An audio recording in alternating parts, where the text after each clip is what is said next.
on CTV News at 5. Yeah, I'm going to a Neptune theater camp, and I hope it's going to be really fun. Vacation vibes. Maritime kids make memories on summer break. I've always wanted to make a Nintendo game ever since I was like 3 years old. And ready to hit play, a Maritime-made video game levels up to Nintendo status. It's a chance of some isolated thunderstorms in the region this evening and tonight as a front moves in. Live from the Maritime's News Center, this is CTV News at 5. Good evening and welcome to CTV News at 5. I'm Maria Pano-Palace. Thanks for joining us. First at 5 tonight, happy campers. School's out for summer and kids are making the most of their time off. Whether they're enjoying a so-called 90s summer, riding bikes and running through sprinklers, or picking up new skills at camp. As CTV's Vanessa Wright shows us, Maritime kids are making memories. Hi, Vanessa. Hi, Maria. That's right. And summer camp is really where memories are made. But for those who plan on skipping it this year, rest assured they will have just as much fun as anyone else. Summer has officially started for the little ones, which means there's lots to do. How's your summer going? It's going pretty good. We're from Calgary, so we come and visit our Nana and Papa every year. From riding bikes to going for a swim, their schedules are quickly filling up. But most are leaving room for summer camp. She and her sister are going to Neptune camp. I'm on maternity leave, so we like to spend time at the local lakes and the pool, and we've had great weather so far, so we've been really lucky that way. I usually do this hockey club at the end of the year, of the summer, before we go home. And we usually just go down to the waterfront, do some touch tables, like touch tank in Dartmouth, and usually visit some friends. And we might go see Shakespeare by the sea. Whether it's inside or on the field, in HRM there are plenty of camps to choose from soccer to science to technology. We do some like Minecraft modding, some Roblox, some Scratch as well. Scratch was developed by MIT, so doing the comparison for the two kind of teaches kids more about the love for seeing how games are truly made. About 350 kids have enrolled in Code Ninja's camp this summer, a popular choice for parents who want their kids to have fun and learn a thing or two. It's a really nice way to take their love for technology and show them a fun learning experience and how to create in games. If they're just playing the games all the time, why not learn how to make it? Those who won't be attending camp this summer still have plenty on the agenda. Do you have any plans this summer? Yeah, sometimes I go to the beach, and sometimes I go to the Emira Oval, and sometimes I have lots of fun at home. And it's not only parents who can appreciate an educational camp. Turns out kids love it too, especially so they can bring stories and skills back to class when they return in the fall. Maria. Oh, you need those stories, Vanessa, for sure, for September. Thank you. CTV's Vanessa Wright for us in the news center this evening. All right, time to head over to the anchor desk now where Todd Battis is standing by with a look at the day's headlines. Hi there, Todd. Hi there, Maria. Summer camp for a lot of people it would seem is St. Andrews by the Sea, New Brunswick. The coastal community is having one of its busiest summers in a long time. We checked out the license plates around town. It looks like a lot of people from across the continent are visiting St. Andrews. We'll talk about the secret sauce of the success of that town. Nova Scotia is now better equipped to fight wildfires. The province revealed its new fleet, let's call them flock, of helicopters. We'll tell you why a little later. This is in Shubenacadie. CTV's Jesse Thomas was there. We'll have the details about what these helicopters will be used for and the price tag and all that. Shark sightings becoming more frequent off our shore here in the Maritimes. We were told to expect this. On the weekend, 2 great white sharks were spotted near Rissers Beach on Nova Scotia's South Shore. Coming up in the newscast, we'll hear from experts on why they think sharks are spending a lot more time in our waters. These pictures taken on the weekend. Fantastic. Kayla Mitchell is in the Weather Center. You were tracking some severe weather. We've been talking about thunderstorms for a couple days now.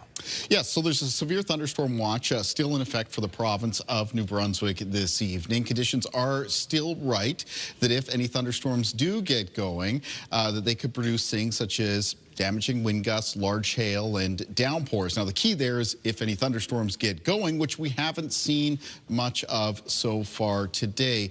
And despite the fact that we've had some energy available for those thunderstorms, a little bit of a lid has been kept on them today through the province of New Brunswick, mostly because of some cloud cover that moved in off of thunderstorms that occurred earlier in the day through both Quebec as well as Maine. You can see all that cloudiness in place across the bulk of New Brunswick.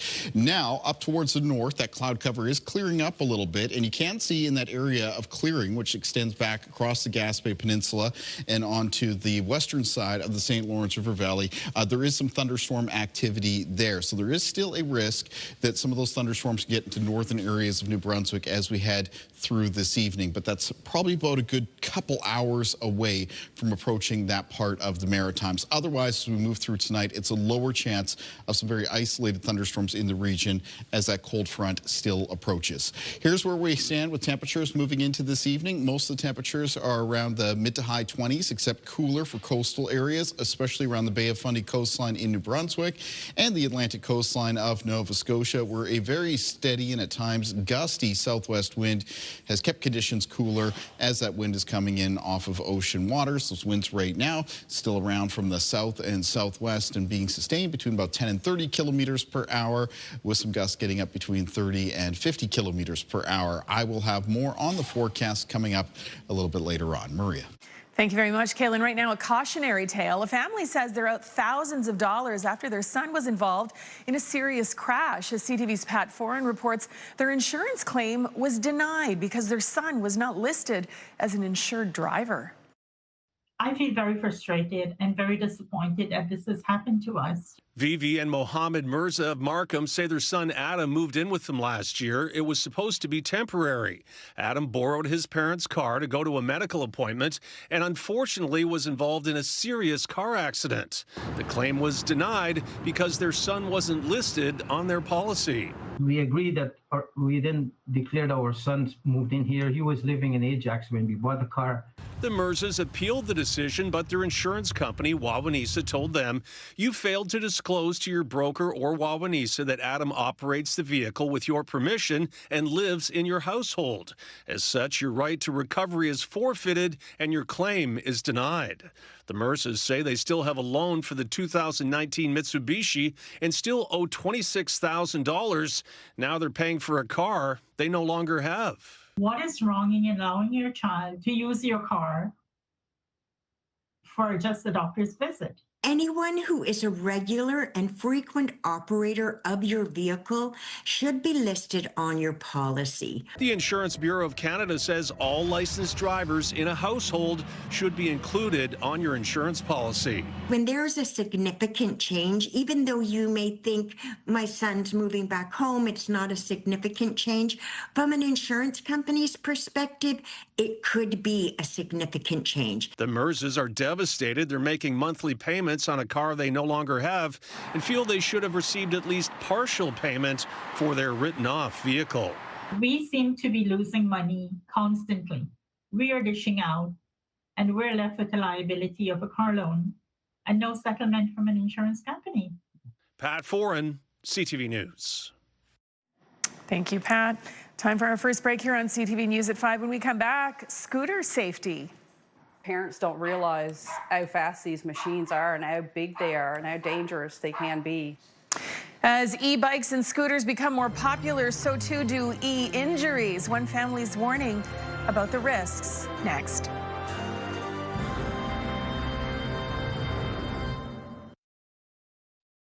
It's time to register your rig for the 2026 Big Rigs, Big Hearts, Big Results Convoy. Get your crew together and participate in this day of fun for Special Olympics. The 15th annual convoy rolls through Dartmouth October 3rd. Visit truckconvoyns.ca. TSN, CTV, and Crave are your home for coverage of FIFA World Cup 2026. On certain dates, CTV News at 5 and CTV News at 6 will move to CTV2, like today. And also tomorrow, so make sure to switch that dial. Go to ctvnewsatlantic.ca to see the full schedule. On to our next story now. Electric bikes and scooters have soared in popularity, but so too have accidents. As CTV's Garrett Berry reports, an East Coast teen is making remarkable recovery after suffering a traumatic injury.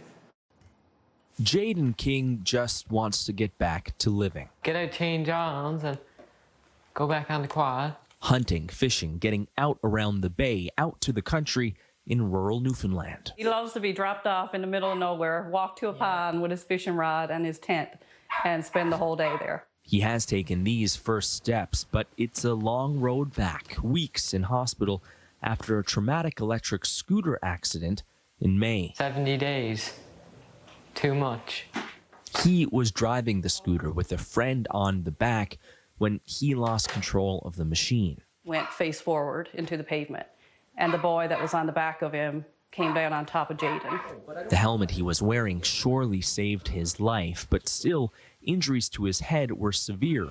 Doctors needed to remove part of his skull to relieve the pressure of swelling in the brain. Jaden says he can't remember anything, but his mom, Amy Richards, remembers it all. It's a feeling I never want to feel again, and I hope that no parent has to go through it. Electric bikes and scooters are governed by a real patchwork of laws across the country. Different cities have different rules about how fast you can go and where they can be used. But as they're becoming way more popular, especially among children and young adults, more people are calling for stricter regulations, and more experts are weighing in on the dangers of these machines.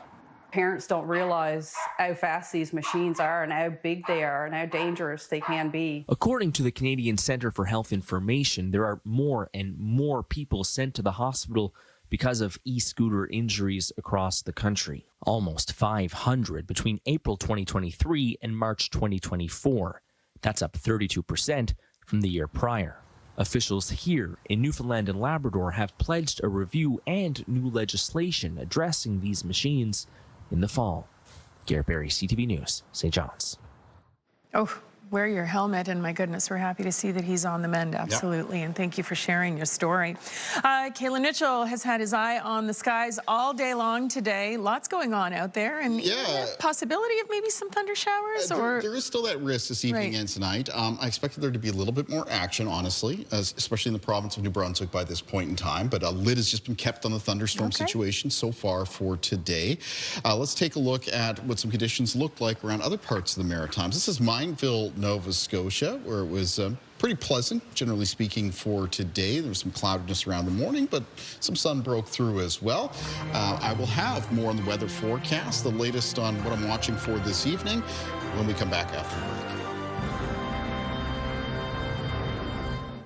break. Elise Clayton, World Performers Canada from Canada, entry 8049. 10-year-old Elise Clayton from North Preston, Nova Scotia, has earned a gold medal at the Dance World Cup in Dublin, Ireland. She won in the category of children's hip-hop solo and first place in the hip-hop finals. She brings that medal home tomorrow evening. Kaylin, way to go, Elise. You may remember a few months ago we featured it here on CTV News at 5, and we seriously cannot wait to talk to her when she's back on Canadian soil to tell us all about her amazing experience. I know Vanessa's been talking with her mom, and they're just elated with the results and obviously so very proud, and we are too. Wow, representing Elise, you are just outstanding. Isn't that amazing, Kate? #1 in the world, gold medal. Listen, huge congratulations to Elise and her entire family. We love our medal winners here in Nova Scotia, that is for sure, and the Maritimes in general. So very, very exciting, absolutely. Well, let's take a look at our sunrise and sunset times. And for that, we're going to go to the scene in Charlottetown and Prince Edward Island this evening, where it is a little bit on the cloudy side, but you know, warm as well. I think temperatures right now are still in the low 20s around Charlottetown. There's some mugginess in the air. You know, Charlottetown and Prince Edward Island still has a low chance of a shower or thunderstorm as we move through tonight, and that's as the weather front continues to approach from the west of the region. Let's take a look at what's going on our weather systems map. So first of all, so far today, some cloud cover has kept the lid on things as far as potential for thunderstorms go in the province of New Brunswick. That's where a severe thunderstorm watch has been in effect for most of the day. Now, there are some changes starting to make an appearance towards the north of New Brunswick, as well as the Gaspé Peninsula in Quebec. So there is still a risk of some thunderstorms thunderstorms developing for the province this evening, and a severe thunderstorm watch remains in effect. We'll talk more about that in a moment. The weather front that I mentioned that'll be approaching, making its way across the Maritimes in general for tonight is still back on the western side of the St. Lawrence River Valley and through Quebec. This cold front, it will continue to make its way across the Maritime region over the next 24 hours, bringing with it that chance of a shower or thunderstorm. The coverage is going to be very spotty around the region. Taking a look at things on radar right now, so not a lot showing up at the moment over top of the Maritimes. We missed out on the first round of thunderstorms. It mostly made its way out of Quebec and then in through the state of Maine. You can see what's left of those thunderstorms there. And then there's this next line that's developing right now along that cold front on the western side of the St. Lawrence River Valley in through Quebec. And this is where there's been some clearing of that cloud cover that's kept the lid on things for today. That clearing has made its way across the Gaspé Peninsula. You can actually see on the Gaspé Peninsula right here on the last part of a radar loop, a little thunderstorm developing there. And so that risk of a thunderstorm is going to continue towards northern areas of New Brunswick over the next couple of hours. So still a risk that there could be a couple of thunderstorms to develop in the north of that province as we make our way through at least the first part of this evening. Other parts of the Maritimes I mentioned overnight, it's a lower chance of an isolated shower or thunderstorm. Otherwise, there's going to be some fog patches around. Humidity levels are still high for tonight, and the overnight low temperatures on the milder side. Start of the day for tomorrow around the Maritimes, mostly sunny for New Brunswick, a mix of sun and cloud for both Prince Edward Island and Nova Scotia. And moving into Wednesday afternoon, it'll be a mix of sun and cloud around the Maritimes and more of a typical chance of a pop-up shower or thunderstorm for the region for tomorrow, in that there will be some cooler, drier air sitting aloft. And as things warm up during the day, by the time you get into the late afternoon and the first part of the evening, you could here and there around the region get a couple pop-up showers or a couple pop-up thunderstorms. But moving through Wednesday evening, as we lose our daylight, those will be coming to an end. Taking a look at winds in the forecast for tonight, there is going to be a change in the wind direction as that weather front comes through. So for the first part of this evening, they're mostly still out of the southwest. But as that front arrives near and after midnight, winds become westerly in behind it. And so west and northwest wind tomorrow for the Maritimes, with some gusts in the afternoon between 20 and 40 kilometers per hour. By the way, that northwest wind is eventually going to be lowering temperatures and humidity levels for the region for the end of this week. So for tonight, I know I've got a lot of thunderstorm icons on there, but that's for that low chance of a shower or thunderstorm. You know, for any given community, it's like a 10, 20, 30% chance for tonight. And same thing goes for tomorrow. In the afternoon, a mix of sun and cloud, but very low chance for any given community of seeing a pop-up shower or thunderstorm. A lot of the high temperatures tomorrow in the Maritimes are going to be around the mid to high 20s. That's the thunderstorm risk for tomorrow. Once again, though, isolated around the region. In the forecast for Thursday for the Maritimes, it's mostly going to be a mix of sun and cloud and high temperatures in the province of New Brunswick. That'll be around the low to mid 20s, around the low to mid 20s as well for Prince Edward Island, and for Nova Scotia, and some of the cooler temperatures for Nova Scotia down around the southwestern coastline, Yarmouth, with a high near 22. Let's take a look at our weather watcher for tonight. And tonight's weather watcher is coming in from 3-year-old Mallory Hubbard. And Mallory's from Port Hood, Nova Scotia, and has sent us a drawing of a rainbow. And she loves to draw rainbows. Thank you, Mallory. Weather watchers can come in anytime to CTV Weather Watchers, P.O. Box 1653, Halifax, Nova Scotia, B3J2Z4, or email kaylin.mitchell@bellmedia.ca. Maria. Thank you very much, Kaylin. Time for a break. When we come back, though, we'll hit play on this story. Hi, my name is Trevor Kendrick. I'm here in Dartmouth, and I'm making a game that'll bend your brain and take you back to the 90s. Coming up next. Mornings with Aaron and Peter. Hey, you can win $1,000 in under 60 seconds every weekday at 7. That's when we play $1,000 Minute. Your chance to win $1,000 with us.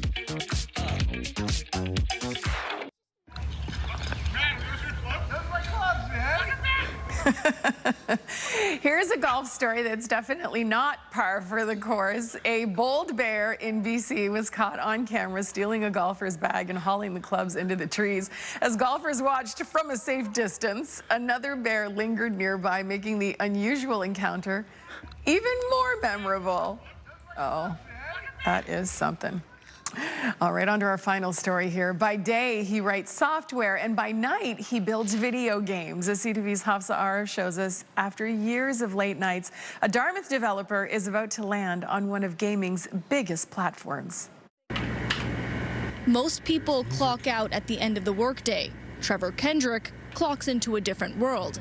For years, he's traded his free time for something he's dreamed about since he was a kid. Superstar Strategy is a turn-based tactics game, so you can kind of think of it as a mix of an RPG and kind of like a chess. So you're moving around on a grid and ordering units to move to certain positions. It's a game he's created, inspired by the Nintendo classics he grew up playing. I've always wanted to make a Nintendo game ever since I was like 3 years old. It wasn't until I got older that I learned that, hey, like, this is a thing that people can actually do. This isn't his first game, but it is his first commercial release. It started as a hobby and evolved into something much bigger, with 7 years of rewriting, improving, and expanding every detail. I definitely do thorough playtesting of my own games, and I also thankfully have a handful of friends who have also donated their time to help me find bugs as well, so that I can make sure that the game is as smooth as possible for like the final user. Its retro-inspired pixel art is a nod to the games that shaped his childhood, but behind the nostalgia is coding,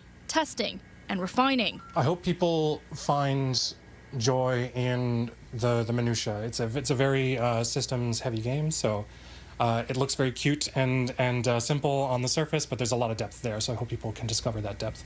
The game is available on PC with its Nintendo Switch debut set for September. It's an important part of my childhood and how I grew up and how I developed my taste in games. For Kendrick, this game is more than a launch. It's a realization of a dream that started with a controller in his hands as a child. Hafsa Arif, CTV News, Dartmouth. The fact that he has all those old pictures of himself playing when he was a kid, like what a dream come true. What a full circle moment. Congratulations to you, and we'll be watching in September when it comes out. I mean, I'm just looking at it. I'm hearing Nintendo. I'm seeing the pixel art. It's giving me a little bit of nostalgia back to when I used to play some video games when I was younger. So very cool indeed. All right, so you're using computers of a different sort these days. Yeah, that's right. So there is, we haven't seen a lot of action today when it comes to the Maritimes and thunderstorms, but there is still a risk this evening, especially in the north of New Brunswick, where a severe thunderstorm watch still remains in effect by Environment Canada. They have ended it for other parts of the province, though. It's just been too cloudy to get a lot of thunderstorm action going for today. That's along the weather front, though, that will bring down temperature and humidity levels region-wide when we're talking about more widespread impacts to the Maritimes. And that's going to happen towards the end of this week, and I'll have more on that coming up at 6. On CTV2 tonight, and we'll see you on CTV2 tomorrow night as well. Thanks for watching.